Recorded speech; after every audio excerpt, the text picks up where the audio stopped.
Hello Star Wars fans, and welcome to episode 36 of Journey into Legends. Today we are going to be reading X-Wing Rogue Squadron by Michael Stackpole. Rogue Squadron was released in 1996, and it is the first book in the legendary X-Wing series. I am beyond excited to finally get into this series for the first time. I really enjoyed the X-Wing comics, and these books have garnered quite a reputation among the fanbase, so I'm interested to see if these will live up to the hype. Anyways, without further ado, let's read and review.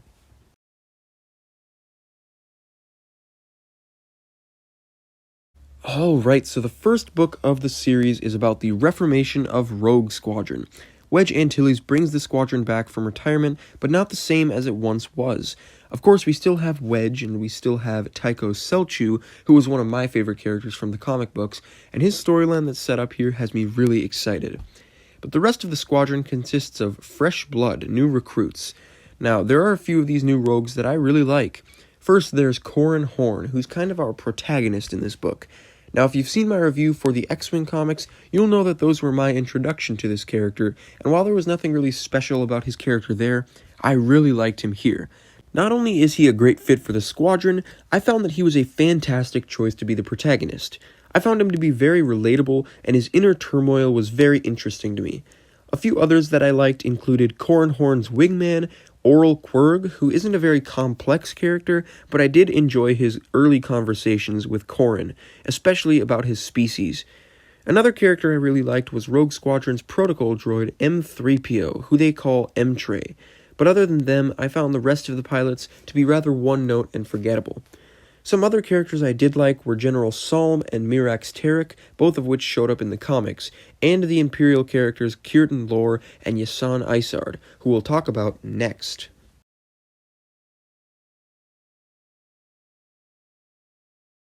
Alright, so our main villains in this book are Kierton Lore and Yasan Isard.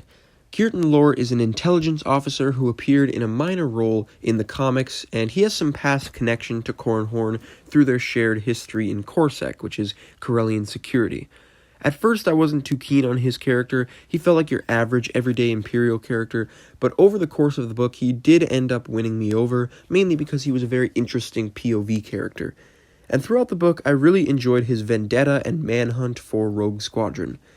Then there's Yasan Isard, who seems to be getting set up as the main antagonist of this first arc.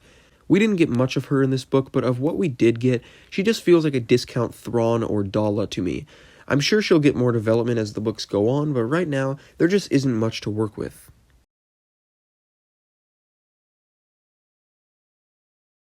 Alright, easily my favorite part of this book is the plot. After the new Rogue Squadron is assembled, the New Republic sends them on a series of missions to prepare the assault on Coruscant, which is currently controlled by the Imperials, specifically Yasan Isard. And these missions, which consists of dogfights, training runs, escorts, etc., were just so fun and thrilling. The challenge with writing a book like this is capturing the energy of an on-screen space battle in book form, but Michael Stackpole tackles that challenge head-on, and the battles in this book are absolutely riveting, especially the first and second battles of Borleas.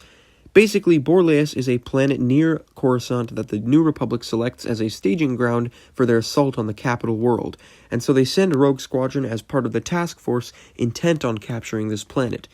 But suffice it to say, the first battle does not go very well for the New Republic.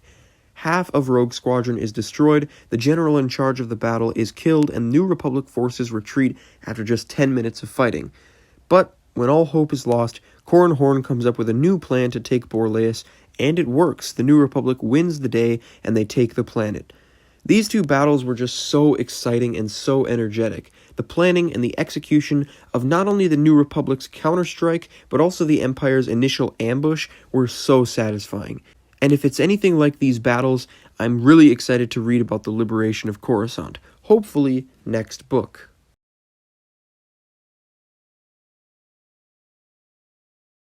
So what did I think of this book as a whole? Well, in my opinion, it does have a major issue, and that is that a majority of the characters aren't very interesting. And in Rogue Squadron's case, the deaths of some of the pilots just didn't hit as hard as they should have. I wasn't emotionally invested in a lot of them, and frankly, I couldn't really care less if they made it out alive. But other than that, everything else about this book was great. The story was great, the action was great, the writing was superb, and the audiobook, which I listened to in conjunction with reading my physical copy, was very well produced. Overall, despite its flaws, this was a fantastic start to the series, and I'm going to give it a 92%. So those are my thoughts on X-Wing Rogue Squadron. Tell me in the comments, is this book worthy of its reputation, or do you think it's a bit overhyped? Don't forget to like, share, and subscribe, and stay tuned for my next video where I'll be reviewing Book 2 of the X-Wing series, Wedge's Gamble. See ya.